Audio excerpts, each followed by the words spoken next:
रांची विश्वविद्यालय और इसके अंगीभूत कॉलेजों में विगत एक दशक से सेवा दे रहे 124 शिक्षा आधारित शिक्षकों ने सेवा समायोजन समेत अन्य मांगों को लेकर आज राजभवन के सामने धरना प्रदर्शन और पकोड़े बेचकर अपनी पीड़ा व्यक्त की।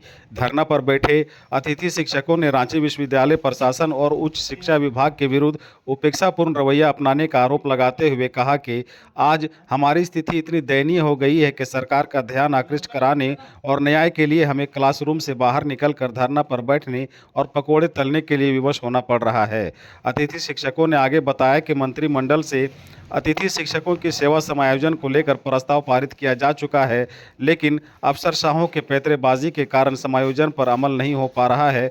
उन्होंने ये आरोप भी लगाया कि विश्वविद्यालय प्रशासन खुले तौर पर उनके साथ सौतेला व्यवहार कर रहा है, क्योंकि हाईकोर्ट का आदेश है कि जब तक मामले का निष्पादन नहीं हो जाता क्लास लेने से रोका नहीं जा सकता, जबकि वीसी द्वारा विभिन्न कॉलेजों के प्रिंसिपल को पद का भय दिखाकर अतिथि शिक्षकों को क्लास लेने से मौखिक तौर पर रोकने का आदेश दे दिया गया है, जो सीधे तौर पर झारखंड हाईकोर्ट के आदेश की अवहेलना है। प्रदर्शन कर रहे शिक्षकों ने ये जानकारी भी दी कि विगत साल भर से उन्हें वेतन भुगतान भी नहीं किया जा रहा है, जिसके कारण वह लोग दयनीय जीवन जीने को विवश हो गए हैं। उन्होंने और क्या कुछ कहा है, सुनाते हैं आपको। लोग देख रहे हैं कि जैसे हम लोग पकोड़ा छानने का कार्यक्रम रखे हैं, तो स्थिति ऐसी हो गई है हम लोगों की 16 सना संकल्प के कारण कि ऐसा लग रहा है कि क्यों पढ़े, ना बीएससी करे, एमएससी करे, नेट क्वालिफाई करे, फिर पीएचडी भी कर रहे हैं, बहुत लोग कर भी चुके हैं, लेकिन हमारे लिए जॉब की कोई सुविधा नहीं है यहाँ पे।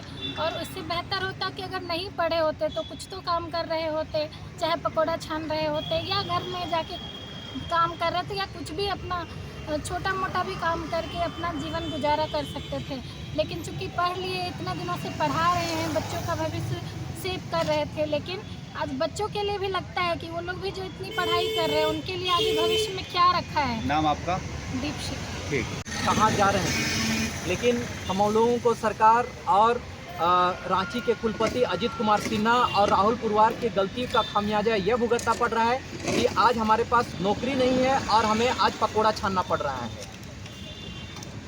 आज जो स्थिति हम लोगों की बनी हुई है, हम लोगों की नियुक्ति वर्ष 2015-16 में लगभग 8 वर्ष से ऊपर से हम लोग रांची विश्वविद्यालय में सेवा दे रहे थे। नीट बेस्ड की बहाली से पहले हम लोगों की नियुक्ति हुई थी, लेकिन राहुल पुरवार साहब जो उच्च एवं तकनीकी शिक्षा विभाग के जो सचिव हैं और रांची कुलपति अजित कुमार सिन्हा जी के जो पत्राचार हुआ, जिसका दुष्प्रभाव ये हुआ कि आज हम लोगों को काम करने से रोका जा रहा है और जिसके कारण आज हम लोग पकोड़े छानने की स्थिति हो गई है। अब हम लोग क्या करें, रोड में उतर करके पकोड़ा छान करके ही आज हम लोग अपना घर परिवार चला सकते हैं। आप बतलाइए, हेमंत दादा से हम लोग का अनुरोध है कि हम लोगों का संज्ञान ले और जल्द से जल्द हम लोगों का समस्या का समाधान करें। हम लोग पिछले नाम आपका? अरविंद प्रसाद, झारखंड अतिथि शिक्षक संघ अध्यक्ष। बहुत उम्मीद के साथ रांची विश्वविद्यालय ज्वाइन किया कि हमें बच्चों का भविष्य बनाने का मौका मिलेगा और अपने साथ साथ उनके भविष्य को भी हम संवारने का काम करेंगे, लेकिन ऐसा नहीं हुआ और हमें कुछ ही दिनों के बाद सरकार की नीतियों की वजह से हटाया गया। और ये हमारे लिए बहुत ही दुखदपूर्ण स्थिति है, क्योंकि ये हमारे लिए ये सामाजिक न्याय के विरुद्ध है, क्योंकि काम करना हमारा न्यायिक अधिकार है।